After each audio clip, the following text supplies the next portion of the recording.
Olá, muito bom dia a você que nos acompanha todos os sábados aqui na telinha da SIC TV, começando mais um Viver Bem, sempre falando de qualidade de vida, de bem-estar, de saúde.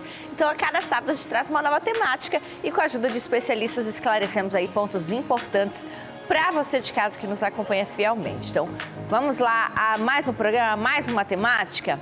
Bom, a endometriose é uma condição que afeta aproximadamente 1 em cada 10 mulheres no Brasil, conforme dados do Ministério da Saúde. Caracterizada pela proliferação do tecido endometrial fora do útero, essa doença pode causar dores intensas e irregularidades menstruais, impactando diversos aspectos da vida da mulher, incluindo saúde mental, desempenho no trabalho e qualidade de vida no geral. Além disso, pode gerar complicações na saúde reprodutiva, como dificuldades para engravidar. Por isso, é fundamental dar atenção ao diagnóstico e ao controle dos sintomas. Então, para falar sobre este assunto, a gente convidou a doutora Emanuela Ferreira, que é médica ginecologista e que é muito bem-vinda aqui conosco. Pode entrar, doutora, tudo bem? Seja bem-vinda ao nosso programa. Tudo bem. Vamos sentar, então, para a gente conversar sobre esse tema, doutora? Vamos. Esclarecer aí alguns pontos, né? Porque a gente tem percebido que tem se tornado comum a endometriose, mas ainda existe ali alguma certa dificuldade para o diagnóstico em algumas regiões. O que é a endometriose e como ela se desenvolve, doutora? Então, a endometriose, né, como você já bem falou, ela é, na verdade, uma patologia, né, uma doença ginecológica caracterizada por aquele tecido que reveste o útero por dentro, né, que a gente chama de tecido endometrial, que é o que descama durante a menstruação, tá? E, na verdade, esse tecido vai parar em alguns lugares da cavidade abdominal. Nós temos endometrioses, né, dentro da cavidade abdominal, temos endometrioses também no diafragma, né, que é a musculatura que divide o tórax com o abdômen, e em outros locais. Então, assim, na verdade, ainda a gente precisa de muitos estudos para a gente realmente conseguir ter a certeza de como ela se desenvolve, né? A gente sabe muito bem caracterizada o que é, mas ainda a gente tem que ter muitos estudos para ver como ela se desenvolve. Basicamente é aquela camadinha que se forma no útero para receber o bebê e quando a mulher não está grávida sai na menstruação, essa camadinha que deveria estar somente no útero, ela se desenvolve em outras regiões do corpo, é isso? Exatamente. As regiões mais comuns, né, são ali perto do útero mesmo, no que a gente chama de peritônio, que é o tecido que reveste a cavidade abdominal por dentro. Mas ela também pode se desenvolver no ovário, no intestino, nos ligamentos do útero e aí, a partir desse desenvolvimento que surgem os sintomas, né, de dor na relação sexual. Ela pode se desenvolver ou ela se desloca, doutora? Então, na verdade, essa ainda continua sendo uma grande dúvida dos estudiosos de endometriose. A gente tem mais de 15 teorias de como ela se desenvolve. Uma das teorias seria a menstruação retrógrada, que antigamente a gente acreditava que a menstruação não só saía por via vaginal, pelo canal vaginal, mas também saía pelos orifícios da trompa, né? E aí acabaria caindo na cavidade abdominal esse tecido menstrual. Então, causa, de fato, a gente ainda não tem definida aí nos estudos científicos. Temos muitos estudos sendo desenvolvidos, né? Por questões de hereditariedade, né? Quem tem a mãe, a avó, uma tia, uma irmã que teve endometriose, a gente sabe que tem mais chance de ter a endometriose. Causas imunológicas, causas ambientais, né? A influência do meio ambiente, né? Poluição, estilo de vida inflamatório, a gente sabe que também pode ter interferência, sim, no desenvolvimento da doença. Sintomas, doutora, quais são? Pois é, isso é, na verdade, algo que a gente tem valorizado cada vez mais, né? Quando a gente pensa no diagnóstico de endometriose, se eu tenho endometriose ou não tenho endometriose, a primeira coisa que a gente tem que deixar claro é, sentir dor durante a menstruação não é normal. Toda dor durante o período menstrual, ela tem que ser investigada, tá? Há bem pouco tempo, né, a gente tinha essa máxima, não, minha mãe sentia cólica, é normal eu sentir cólica.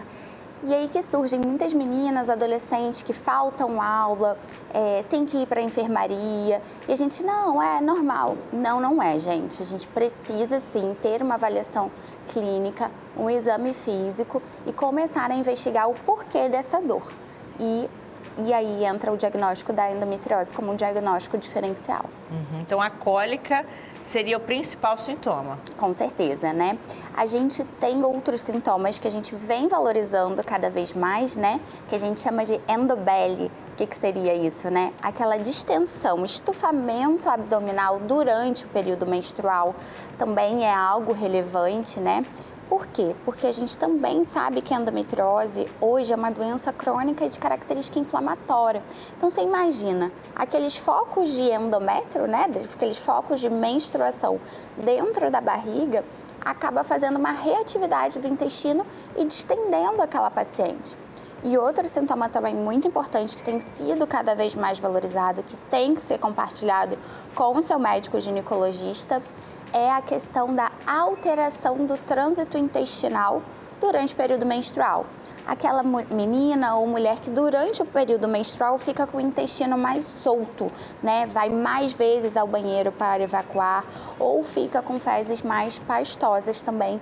É um dado muito importante que tem que ser avaliado e compartilhado com o seu médico. Então, diarreia ali, uma dor de barriga junto da menstruação não é normal. Não, não é. Tem que ser e merece uma investigação apurada. Pode causar também dores nas relações, doutora? Sim. Na verdade, quando esse tecido, né, ele vai parar ali nos ligamentos do útero, o que são os ligamentos do útero, né? O útero não fica solto boiando na pelve, né? Ele fica ali preso justamente por esses ligamentos. Durante o ato sexual, a gente pode sentir um espessamento por ter essas alterações, né, do endométrio fora da cavidade, da cavidade uterina. Esse tipo de tecido faz como se fossem nodulações, espessamentos dolorosos. E quando a gente tem ali o contato durante a relação sexual, realmente pode causar bastante desconforto. Inclusive, pacientes que têm que interromper, né, a relação por conta da dor. Sentir as pernas pesadas, aquele peso das pernas, é normal durante o período menstrual? Não, doutora? Isso também é algo que a gente tem que ser avaliado, né? Essa sensação de peso nas pernas, ela às vezes está um pouco mais relacionada com outro tipo de acometimento pélvico, que a gente chama de varizes pélvicas, né? Que seriam as dilatações das veias ali que drenam o sistema uterino. Mas tem também um dado muito importante, né? Às vezes, durante o período menstrual, as pacientes elas sentem uma irradiação, né? A perna travando. Isso é um sinal de acometimento nervoso dos nervos, né? Que vem da pelve para a perna e tem que ser também investigado. Muito bem, a gente vai seguir falando sobre endometriose depois do intervalo, que é bem breve. Então, você de casa, não saia daí.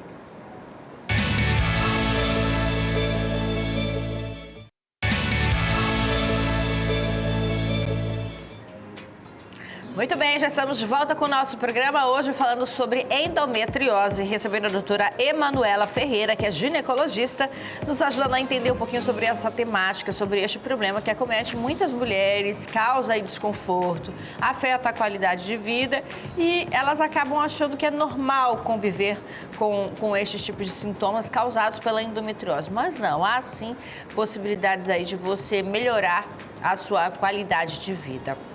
Doutora, você falou ali todos os sintomas e tudo mais. Pode aparecer a partir de que idade a endometriose? Isso é um ponto importante também para a gente poder conversar. Porque, infelizmente, no Brasil, a gente tem um atraso de diagnóstico aí de 9 anos. Então, assim, o mais comum, né? A partir ali da primeira menstruação, né?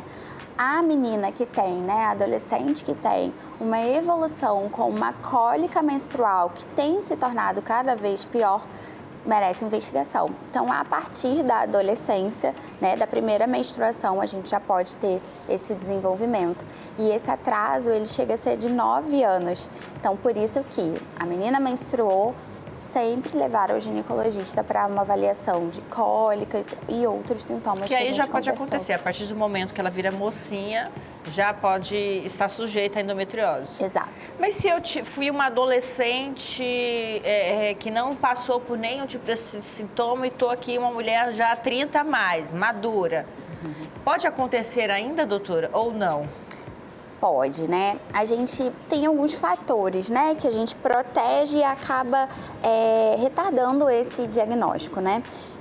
Como o uso de pílulas, né, que é um tipo de tratamento. Então, se você usou, por exemplo, pílula dos seus 17 aos 27 e parou ali por algum motivo, né, você pode começar somente a perceber os sintomas a partir desse momento. Então, não é incomum também a gente pegar pacientes que, na verdade, 30 mais, 40 mais, que tem esse diagnóstico. Mas o problema, ele vai começar assim que ela entra na puberdade. Ele não acontece de forma tardia. A gente que percebe muitas vezes de forma tardia. Correto. Que outras partes do corpo podem ser afetadas pela endometriose, doutora? Como a gente estava falando, o mais comum é que a endometriose aconteça ali perto do útero, né? Então, no ovário, nas trompas, nos ligamentos. Mas ela também pode acometer o intestino, não é incomum, né? A gente já tem alguns relatos de endometriose fora realmente ali da cavidade abdominal, endometriose cardíaca. Já tive o privilégio de participar de algumas cirurgias, né, de endometriose cardíaca, endometriose pulmonar, endometriose no nariz e até cerebral. São muito raras, não é pra gente alarmar, mas sim, a endometriose pode acometer qualquer parte do corpo. Isso atrapalha a mulher de engravidar, doutora? Pode reduzir as chances da mulher engravidar? Infelizmente, sim. Por isso que quanto mais precoce o diagnóstico, menos a gente consegue atrapalhar essa mulher, né? A endometriose atrapalhar ela de engravidar. A endometriose atrapalha, na verdade, no sentido de que, né, essas nodulações ou espessamentos que esse tecido faz na cavidade abdominal, ele gera aderências, né? Então, a nossa trompa uterina, que devia estar ali livre na pelve para capturar os óvulos ali daquele ovário, acaba ficando presa, muitas vezes obstruída. Isso é um dos fatores. Mas lembra que a gente falou que a endometriose também é uma doença de característica inflamatória. Então, essa inflamação crônica, né, na pelve também prejudica a ovulação, a reserva ovariana daquela mulher, né? O que seria isso? A quantidade de óvulos que ela ainda vai ter para ovular, gerando a infertilidade. E se caso ela engravide, ela tem chances de perder o bebê? Assim, hoje a gente também está estudando bastante essa questão da endometriose e da gravidez, mas é uma gestação que merece um acompanhamento, né, mais de perto, para a gente controlar justamente esses fatores inflamatórios. E o ideal é que essa paciente, antes de engravidar, ela se prepare, né? Veja se tem algum tipo de distorção, né, na anatomia dentro do útero, faça uma abordagem multidisciplinar com nutricionista, às vezes nutrólogo, para a gente conseguir controlar esses fatores inflamatórios para que ela possa ter uma gestação mais tranquila. Mas, infelizmente, ainda podemos ter alguns desfechos negativos em relação à gestação nas pacientes com endometriose. A retirada do útero, ela resolve a endometriose? Isso também é um mito muito grande, que todas as pacientes com endometriose já chegam falando: doutora, por favor, tira o meu útero que eu não aguento mais sentir dor. Quando a gente vai para uma cirurgia, uma abordagem cirúrgica de endometriose, a gente tem que ficar claro que é uma abordagem que tem que ser realizada a retirada de todos os focos de endometriose. Então, aquela paciente que tem ali focos só nos ligamentos do útero ou nas trompas, que vão ser retiradas numa histerectomia, né, que é a retirada do útero convencional, ok, ela vai estar ali controlada dos sintomas dela da endometriose. A gente não pode falar em cura ainda de endometriose. Mas se ela tiver um foco intestinal ou um foco ali perto do ureter ou perto da bexiga e não for retirado, ela vai permanecer com a dor. Então, quando a gente fala de cirurgia de endometriose, é importantíssimo que seja realizada de forma completa. E a relação entre a endometriose e a dor pélvica, doutora? quando a gente tem, né, o começo, a história natural da endometriose é que a gente sinta a dor durante o período menstrual, né, que a gente chama de dismenorreia, que é a cólica, o nome bonito da cólica. Após esse período, a gente sabe que a endometriose, ela afeta a nossa percepção de dor. Então, ela tem uma atuação neurológica e essa dor pode se cronificar, né? Então, por isso que a gente tem que fazer o tratamento da endometriose com, muitas vezes, um bloqueio hormonal para que essa dor não se cronifique, né? Que ela não seja uma dor progressiva e tratar também essa questão de inflamatória com o nosso estilo de vida. Muito bem, a gente vai entender um pouquinho mais sobre o diagnóstico também, depois do intervalo, que é bem rapidinho. Então, você de casa, continue com a gente volta já já.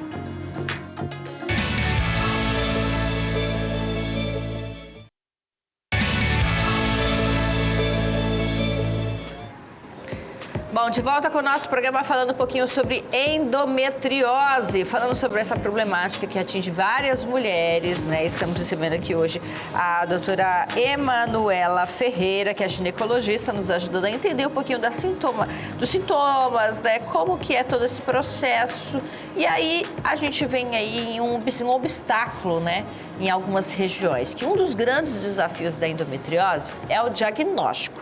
Muitas mulheres, elas passam aí anos sem saber o que tem, pois os sintomas, eles acabam sendo confundidos com outras condições. E a gente vai entender um pouquinho mais sobre essa parte do diagnóstico agora. Dolorosa e silenciosa é a endometriose, doença que afeta mais de 7 milhões de mulheres no Brasil. Um dos principais sintomas é a cólica menstrual. E por esse motivo, tantas mulheres demoram a procurar ajuda médica. E a pergunta que não quer calar, é normal sentir muita cólica menstrual? Ou melhor, é normal sentir cólica menstrual? De jeito nenhum. Isso é muito importante a gente falar para as mulheres, porque assim, o que acontece? As mulheres foram ensinadas, educadas culturalmente a achar que sentir cólica é normal, mas não é, entendeu? Não é normal sentir dor, não é. Ainda bem que a gente tem agora como diagnosticar, né? Falando de diagnóstico, me explique mais um pouquinho como que funciona o diagnóstico, a detectação, né, dessa doença nas mulheres. Para você fazer o diagnóstico tem que estar tudo muito bem limpinho. É um transvaginal que você faz um preparo intestinal, ele é todo via transvaginal, que foi a sua dúvida, né? Como é de muitas mulheres, porque tem esse preparo intestinal, né? Mas é porque através do transvaginal a gente consegue também ver se tem lesão de endometriose no intestino. É um exame bem detalhado e a gente vê, eu falo para minhas pacientes que é um exame além do exame transvaginal.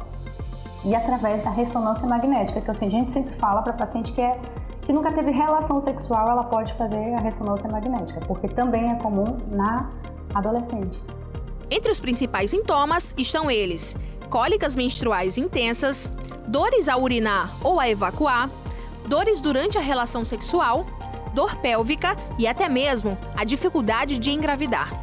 Hoje, eu, Níleve Eduarda, vou fazer esse exame para diagnosticar, né, uma possível endometriose. Eu passei pelo preparo, já tem 2 dias que eu venho seguindo uma dieta que a doutora Paula me passou, venho tomando medicamentos para poder conseguir fazer esse exame e de fato saber se eu tenho ou não tenho.